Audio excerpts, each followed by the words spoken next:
Welcome back to the third round, back nine of the 2023 PDGA Amateur Disc Golf World Championships. I'm Paavo Stubstad of Central Coast Disc Golf, joined by Jake Peters, also from Central Coast Disc Golf. Once again, very happy to be here, Paavo.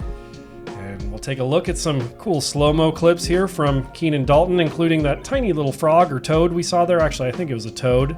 As we follow the rest of our first round that actually has a lead card here this year due to all these crazy circumstances. I went into more detail in round two and in the front nine of this round. I won't bore you with repeating any of it here, but for this round we are following Owen Hamilton, Will Parris, Carson Smith, Axel Olson, and Chuck Hoffman. On the front nine, we saw some struggles with some spit outs, but also some great shots. The back nine here, we're going to have a few more water carries and a few more woods shots, a few more open holes to finish. This course really has great variety out here at Wildlife. Here we see our scores on the front nine. Owen Hamilton shooting a solid 4 down with a single bogey. Will Parris struggling, but he was really dealing with more spit outs than anyone else, so I do feel for him there. Carson Smith at 1 down. Axel Olson with a bogey-free 5 down front nine. That's how you want to start it. Moving on to the first hole of the back nine here, a 284-foot par 3, flat off the tee, steep uphill at the end. Yet another hole out here where if you hit basket on your putt, you could very well roll back to the bottom of the hill.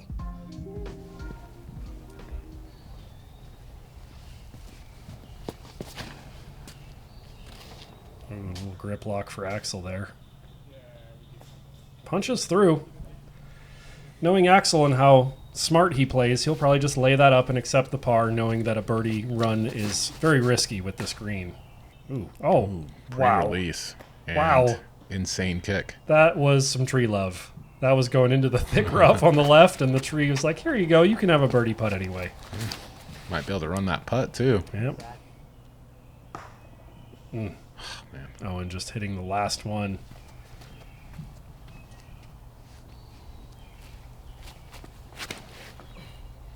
Oh, no. No. A grip lock from Chuck there.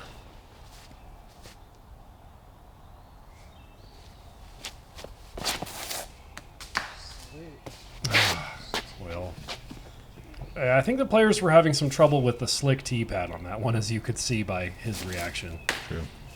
No. Here we go with the trees again. Wanted to see that forehand roller. Looking decent. Yeah. Chuck trying to throw a little flex forehand up there. Didn't quite fade out at the end, but he might have a putt from the base of the hill. All right, come on, Will. He's out. Almost. Jeez.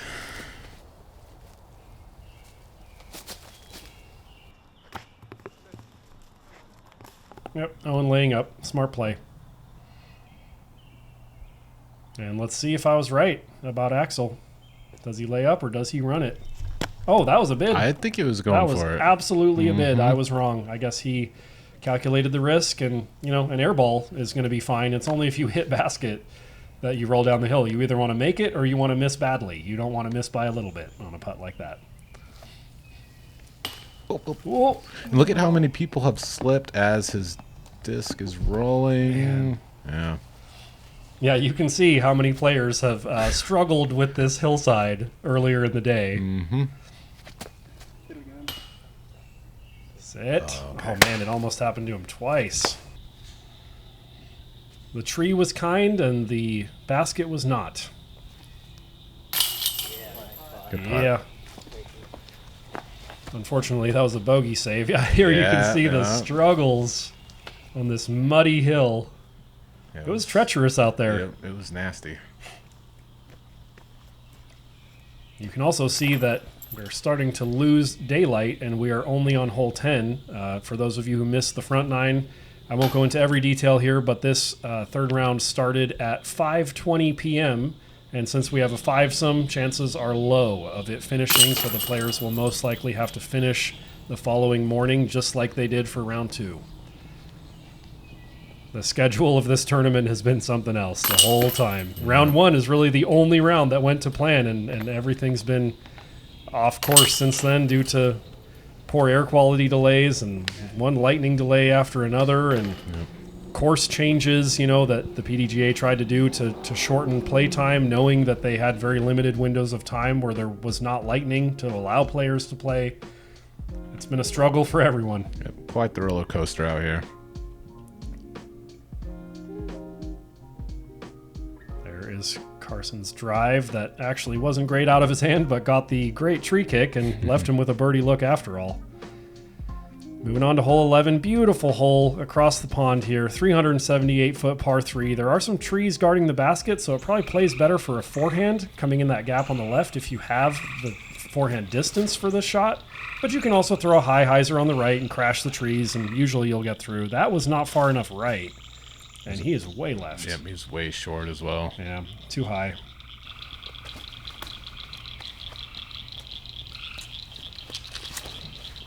I really like the design on this hole. You can take this safe hyzer, but then you're flirting with those trees the whole way, you know? Yep. Maybe he's a little bit short as well. Hear a lot of wildlife out here at Wildlife. Tons of wildlife. That's got to get through. Fade. Oh, yeah. Great Go. shot from Carson there. Mm-hmm.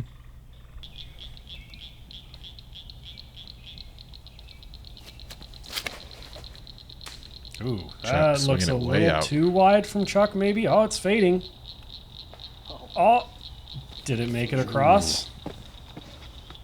It's right near the edge of the water. I think the card might make a decision when they get up there and can evaluate. There was no marked OB line, so it's water OB, and there's some gray areas right along the edge where it's muddy and stuff. Yeah, so we'll see what they decide. You could see that mud fly up as he hit. And this is Chuck throwing a provisional from the drop zone in case his drive is ruled OB, but we don't know yet if this shot will count. If it does count, it looks like he's got the bogey save locked in, but here we see where his drive ended up. Oh, man, that's so close. Doesn't look like it's Hey, what does the rule book say about marsh? water around the disc, but on dry ground. That's such a gray area. Yeah, I mean, but the rule book does state, in cases of gray areas with a lot of rules, benefit of the doubt goes to the player. You know, if a disc is so close to being out of bounds that it could be, it might not be, that nobody can really make a clear determination, that the benefit of the doubt goes to the player, and that is what the card ruled in that case. It was very mucky, but you couldn't really call it water. It was just very sloppy mud, and he you know, took his stance in it, was able to stand in the mud, and so he pitched up there and will probably be taking a par. The shot we saw from the drop zone will not end up counting.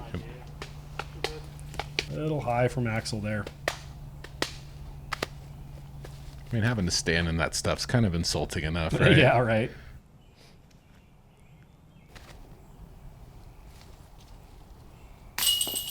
A little high left side there. After Carson with the great drive. Oh, no. It's a little strong side. Yep.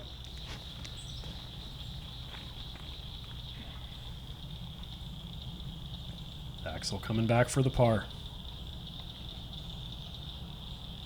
Interesting to me that he decided to put his back foot on that log that was like rolling back and forth. I think I would have either stood, you know, put my foot in front of it and had a narrower stance than I preferred, or put my foot behind it with a slightly wider stance than I would normally prefer. Right. Given that it wasn't secure to the ground, he was kind of rolling back and forth as he was shifting his weight. It somehow felt more natural to him, I guess. Well, it worked. He made the putt. Yep. Taps out for a par. I think he really wanted that birdie. Yep. Another par frame out here.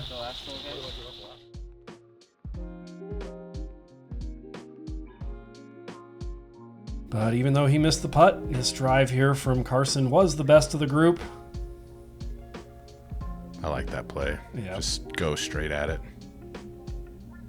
Yeah, it really takes a lot of power to make a forehand work on the left side, which is the less protected side. But 378, a lot of players, especially in an amateur division like this, don't really have that.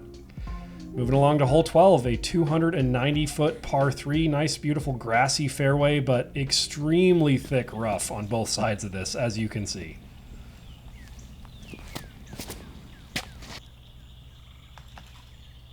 A little high from Axel.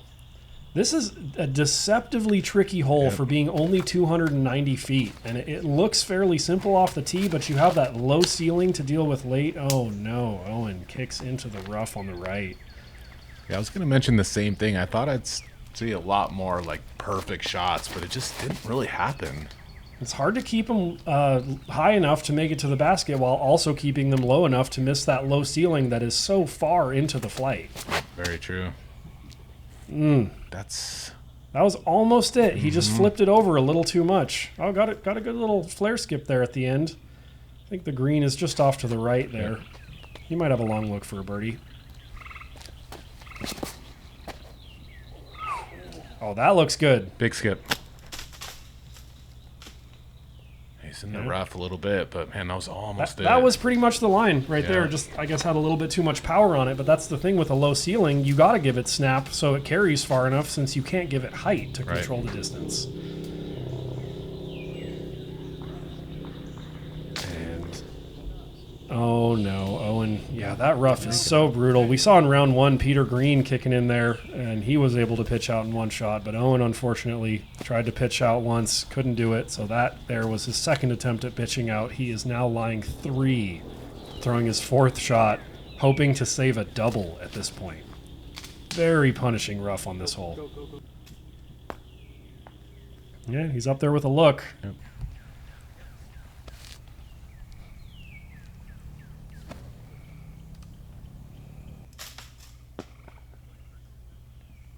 Carson chipping it up there. A little short. Has a long look for the par. There you go. Yeah, great touch there. A little kneeling forehand from Axel. I believe this is Chuck for a birdie. Had the height, just a little bit right side. Looked like he had to do a pretty wide straddle to get around the tree. And I believe this is Will, who had the great drive that went just deep. Wow, he must have had a look from back there. We can't even see him. I want to say it was around 8:30 to 8:45 at this time. Wow, good putt there from Carson. Good par save. The second round that started the evening of what was originally day 3 of this event, they called it at 8:30, having the players finish the following morning. This night, they actually wanted the players to play until 9 p.m. To ensure that they were able to... Oh, no. Owen, man, that's going to be a triple. 9 p.m.? Yeah. Well, did they say 8:45 initially or something? Oh, maybe it was 8:45. I think it was 8:45. Maybe it was 8:45. In any case, it was later than they had the players play at Northwood Black for round 2, due to the fact that there were more thunderstorms in the forecast on Saturday, which was supposed to be the final day, where they now had to finish this round at 6 a.m. in the morning and then hopefully squeeze in a final round as well before potential thunderstorms delayed it and could possibly cancel the entire final round. So the PDGA did encourage the players to play as late as they possibly could here. Jake might be right. It could have been 8:45. It could have been 9 p.m. Either way. Yeah, either really way. dark. I think after this hole, the players wanted to call it and come back the next morning, but there were PDGA officials out there saying, no, you guys got to keep playing. We got to finish this third round tomorrow morning in time to start the final round earlier than was originally planned. I think their goal is to start the final round at like 11 a.m. because they knew that there were thunderstorms in the afternoon forecast. So if they started it late, it might not ever finish. Crazy. So here we are on hole 13, a 200-foot par 3. Once again, the settings on our cameras are all set to make them as bright as possible, and this footage has been brightened even further in post. In reality, I mean, this was nighttime. The players were playing in the dark. Can't see anything. At least it's a 200-foot hole. Yeah, you really couldn't see anything out there. I just kind of had the camera pointed and was waiting. Waiting and hoping you weren't going to get hit? Yep. A little silver lining, we got to see some fireflies out there. There you go.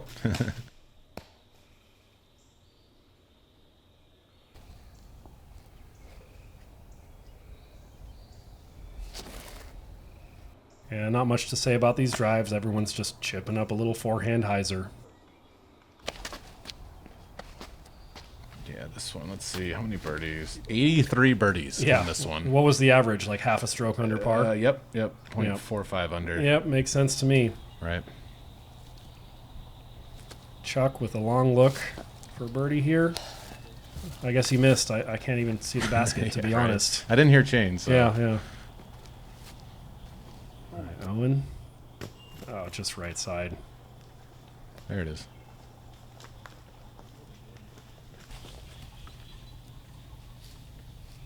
Come on, Will. Yep. Good birdie. Got to imagine this was more likely to be a star frame if the players were able to see. Yeah, I mean, maybe. this is unbelievable right here. We can't even see anything. I believe that was Owen. Yep. Owen getting the par save. The players are 5 feet in front of the camera, and it's hard to see who's who. Here we have people playing disc golf. Yep, there they are. Axel getting the birdie.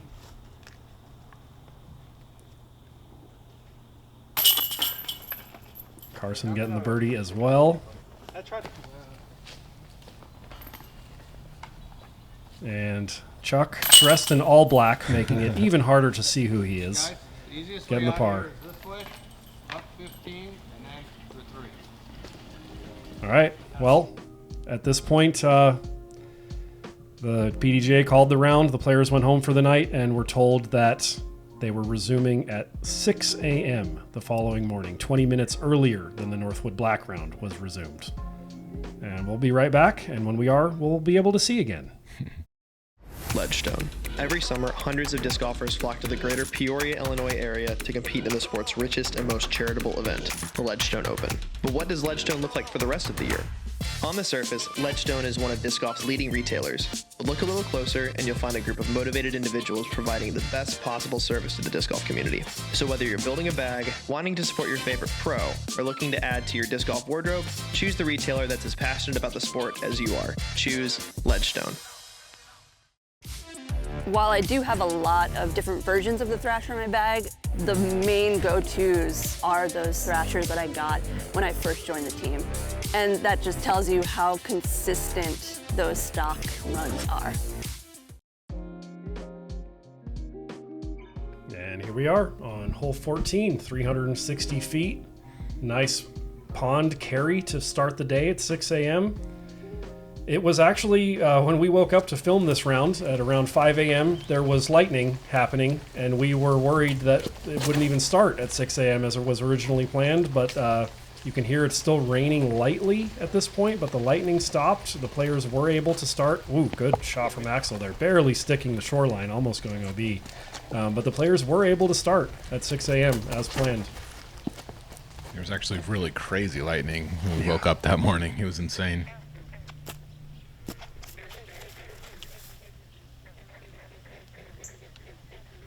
Early or not, these guys came to play.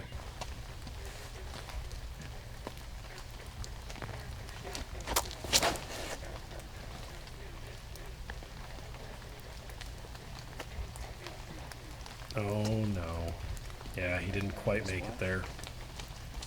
Yep, that splashed OB. There is a drop zone, kind of short right of the pond, or on the right side of the pond, I should say. Maybe a couple 100 feet, if that, 150 maybe. And Chuck is saying, I don't want to do that. I'm going over here. And he barely made it.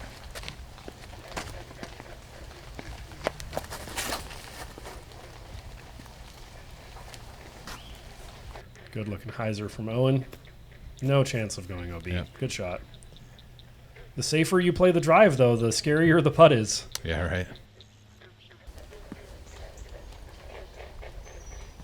Yeah, this looks like maybe about a 120, 140 foot upshot here from the drop zone. Plays it a little too safe. Yeah.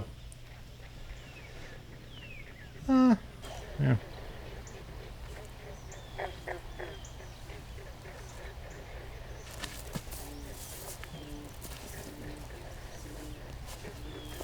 Here's some of that wildlife going off. Yep.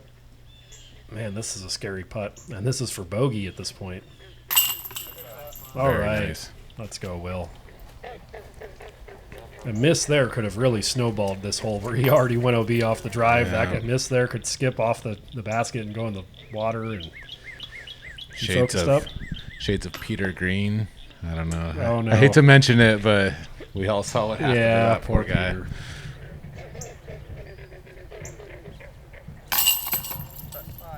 Good birdie from Axel to start the day there. finished the previous day with a birdie and started this day with a birdie as part of the same round. Good putt. Yep, Owen doing the same thing. Or no, he finished with a par yesterday, my bad. But getting the birdie here, good birdie. And Chuck with the par.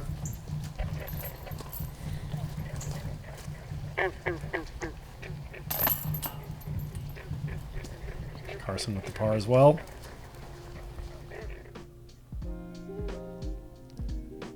And although it was for bogey, this was definitely the best putt on the hole, especially after all the spit outs he was dealing with yesterday. Way to focus up, make that putt right at the water. No fear.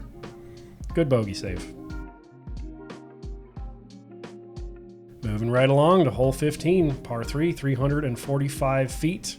Nice grassy fairway. Once again, very thick rough on both sides, as you can see. Just kind of a straight shot, dealer's choice on this one.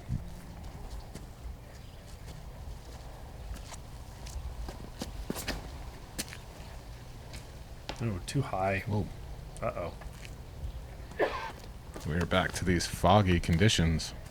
Guess that's what it's like in the Peoria area at 6 in the morning. Yeah. Beautiful. Yeah, good shot. Long look for birdie.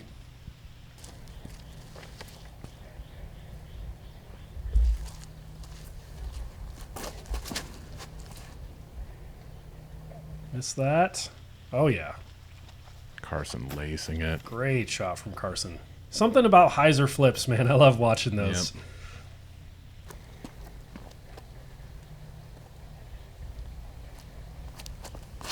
Oh, no.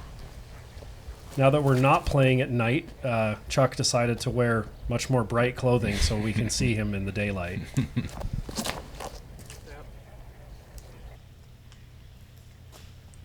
Will hitting the line just a little bit low, a little bit short. Yeah, this hole is blind off the tee. There's just that little subtle hill that doesn't really change the shot shape much, but it does make it so you can't see the basket. Right.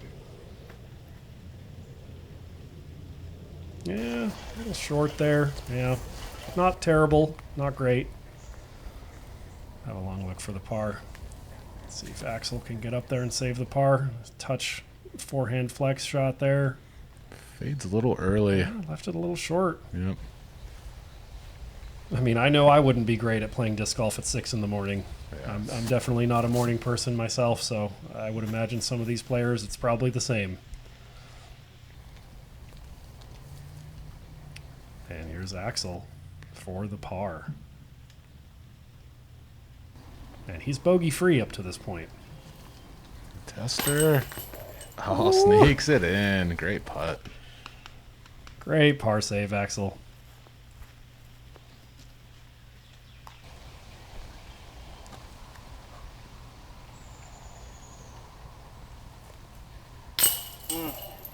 Just a little right side there.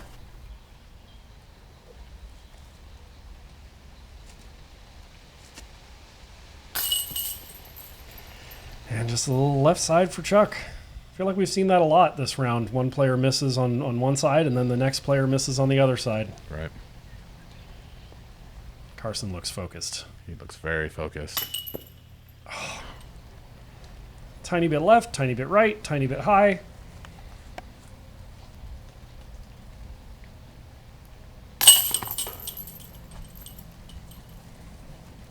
Yep, just a tap-in. I see a bunch of tap-ins now. We also see you, Jake, in the background trying to figure out which way to go. And I went the there wrong you way. go, off in the wrong direction. To be fair, Max, I feel like Max told me. He set me up. He's like, yeah, it's over there. And then it wasn't. Yeah, we're It's much all more good. familiar with the Northwood courses than this one. So after Jake went off in that direction, I had to tell him, wait, the next hole's the other way. Taking another look at Axel's great par save here. It was a little low, but it skips off the rim just right and sticks for the par.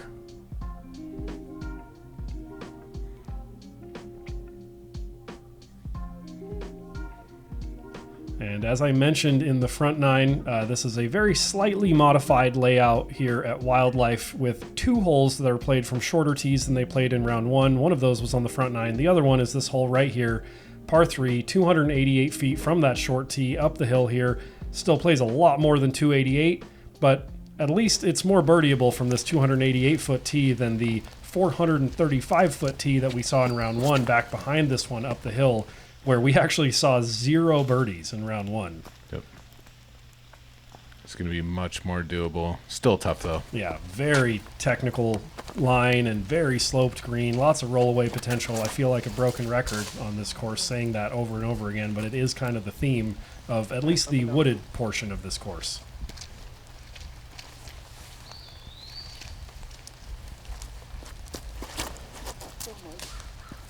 Little Carson block. going a bit wide. Yes, still tough. Yeah, that hill is so steep. I Yeah. mean, anyone who's watched a lot of disc golf knows that video never does elevation justice. So when it looks steep on video, you know it's really steep in reality. So watching all these drives, I feel like it's a good time to mention there was an ace on this hole. Oh, who was it? Shout out to Jorge Shepard, who aced this hole, which is just incredible. Nice ace. Yeah, sir. great ace. Hey, there we go. Someone got it. Beautiful shot. Great shot, Chuck. Parked for the birdie. I don't think anyone else is really close for birdie, so No. Chuck is most likely getting a stroke on the card, although I think a few of our players have long birdie looks, so we'll Right. see. Definitely a few misfires here.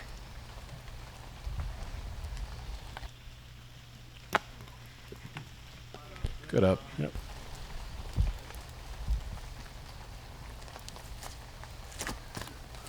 Long look for birdie from Will. He went for it, and it sat down. Not bad. Yep. Axel from down the hill to the right.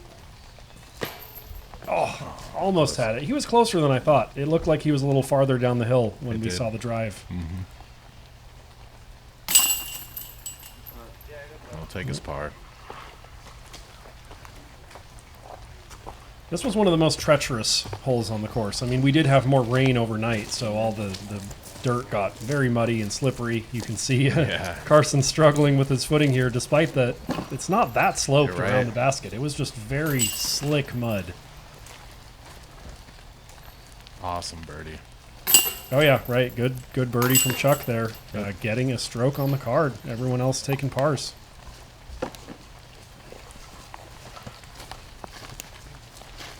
Owen's going to tap out for his par, I believe. Yep. Once again, great ace, Jorge.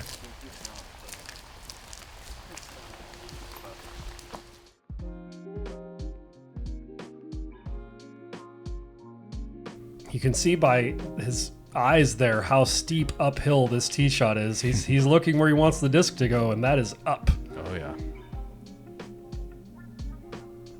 Great shot, Chuck. Cougar Canyon? Yeah, you're right. that That one, called? that one was Cougar Canyon. Yeah, I like that one, too. Otter Slide and Cougar Canyon Those are are my your two favorites. favorites. Fair enough. Moving on here to hole 17, uphill par 4, 445 feet. I think Big Arms have a chance to eagle this. You can't really park it off the drive, but you could get to the base of that hill and have a long, 45, 50 foot uphill putt with a perfect tee shot. Oh no, that's low from Chuck. Thanks.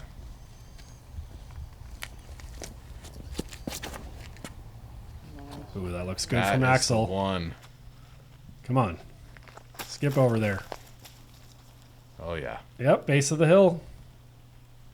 Long eagle look there, maybe 60 or 70 feet uphill. Owen trying to match it. Flipped it up a little too much. Yep, that's tickling the rough there on the right-hand side, dropping down. Birdie's definitely still in play from there, though. I like this. Yeah, great line from Carson. Oh, great ground play on the road, Oh. getting well past Axel, which is saying a lot because Axel has a huge arm. And Carson's going to have a look for an eagle there as well. Well, a little bit flatter. Get the flare skip. Yeah. That'll work. Yep. Not really an eagle look from there, but a nice little chip up for an easy birdie. Chuck is really the only one who's going to struggle to try to get a birdie from that lie. Yeah. Oh, man. Yeah. He couldn't do much from over there. I think after that drive, the best he could really do was a par. Right. And Owen, at least he didn't go into the rough on the right-hand side, so yeah, he still got up there. He's got a awkward little uphill birdie look. See how much that tree is in play. Man, another tricky lie here for Chuck. He's going to need some magic. Don't roll. Ah, I mean, not bad, really. That looked like it could have cut rolled way out to the Yeah. right, and it must have hit something soft to prevent that. Will chipping it up there nicely. great shot. Easy birdie. And here, this is Axel for eagle. Unfortunately, that tree looks like it's kind of right in the line to be able to run it. Yep. So he doesn't run it and just lays up. Smart veteran play as always. Yep. Veteran play from the 17-year-old. Oh, man.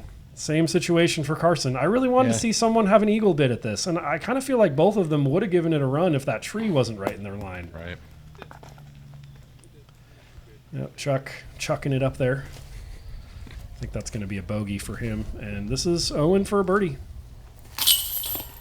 Yeah. Good Got putt. it. Good catch by the basket that time, honestly. Like, that's a putt that sometimes doesn't stick. Right. Maybe the uphill had something to do with it. I don't know. And he's watching his step. This is another really nasty area on the course when it's wet.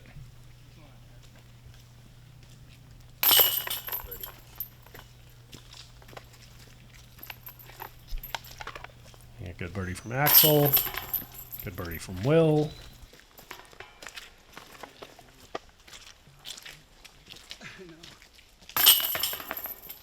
And Chuck with the unfortunate bogey there. That was pretty much destined to happen after his tee shot went awry. Carson gets the birdie after an amazing drive. Yep, bunch of great birdies, but man, I would have loved to see some eagle bids. Watch your Did step, anyone easy. did anyone get an eagle on this today, Jake?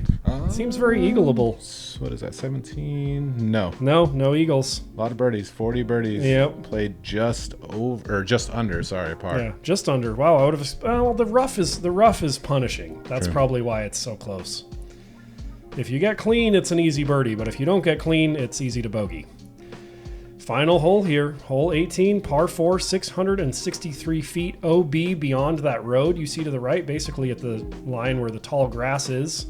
And then the green is nice little cool green tucked in here with a protective tree there in front. A couple hyzers if you play it correctly, but it's not easy.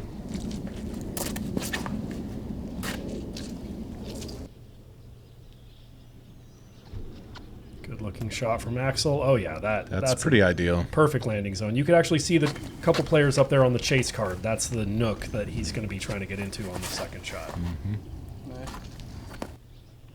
Looks to be another great shot if it can hang right.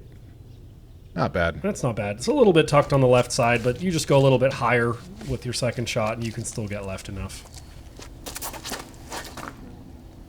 See if Carson can match. Oh, he really pumped it. Oh, yeah. Great shot from Carson. Man, he's got an arm too. Yeah, he does. Spun you around, Jake. Yeah, he did.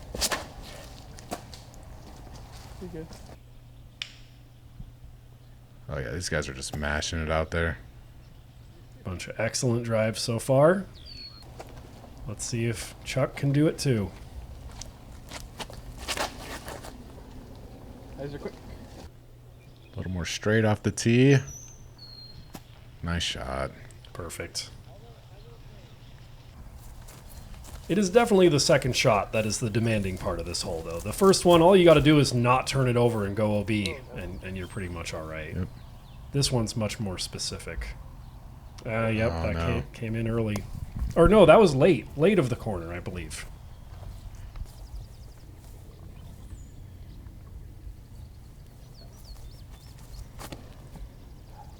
Chuck's got to get over these trees. Yeah, that was early of the corner. Yeah. And Will up next. Let's see if he can get the power right. A little right. Yep. Just not left enough. This is one where I feel like you really got to know the course, I guess, unless you're this far up. Then you can kind of see the gap. But if you're a little farther back, everything along the left side kind of looks the same. You just have to know the power. Oh, man, that was a misfire from Axel. We don't see that kind of thing from him very often. I feel like no matter what you do, you're going to have a blind shot for your second. Absolutely. Maybe someone can make it out far enough. I don't know, Azad or something, but yeah, it's a blind second shot for the most part. As we see this great upshot. Yeah, great upshot from Carson there. And here's Axel's third, hoping to save the par at this point. Oh, that's low. Circle's edge or just outside. And he is currently sitting at 8 down, as you can see on his scorecard there. 8 down, bogey-free, long look to save the par on hole 18. Here's Owen. He went deep of the corner, having to go up and over. Wow. Oh, nice. What a shot. Hey, looks like it's in the basket from that angle. It did. And Will, long look for birdie here. Oh my gosh, look at that. Let's go. What a putt from Will. After the spit outs and everything, man, I'm so happy for him that he got to finish on a highlight like that. I believe through our first 3 rounds, that is the biggest putt we've seen. So congratulations, Will Parris. Yep, great putt, I want to say that was like 60 feet at least. Oh, yeah. That's, Edge of circle, too. Yep. Oh, no. Chuck clipping a little branch there. All right, Axel for a par and to stay bogey-free for the round. No! Axel, oh, you hate to see a bogey-free round thrown away on the last hole. Still a great, solid round. It's all right. He shot a really awesome round. Good putt from Chuck there to finish, saving the par. Get out of there, Keenan. Axel tapping in the bogey. Still a solid round. Don't dwell on it too much. Owen with the par. And Carson with the drop-in birdie after 2 perfect shots. Less than perfect disc retrieval. Well played, sir. He's smiling about it. And This look is it. at this putt, and look at this camera work from our slow-mo operator, Keenan Dalton, capturing this perfectly. Jump putt from 60 or 70 feet, actually getting full flex on the disc. That's how far away the putt was. Oh my goodness. That Hitting is low, strong side. tasty. Couldn't be better. Fantastic putt to finish on there. And here we'll take a look at our top 10 after round 3. Axel Olson and Owen Hamilton are tied for the lead at 10 down. We're going to have Chancey Green joining us on the lead card for the final round, along with Carson Smith, who we saw in this round, and Daniel Mills. And the final round will actually be back at Northwood Park, but it'll be played at Northwood Blue. Once again, due to the thunderstorms in the forecast in the afternoon, they wanted the players to play a short course to make sure that the tournament could finish in time for the, for the 4th round to actually count. And the players only get a couple of hours break between the round we just saw and the final round. Just all kinds of crazy schedule changes here due to weather. Everyone's doing the best they can. Looking forward to seeing you guys back at the final round at Northwood Blue. Should be exciting.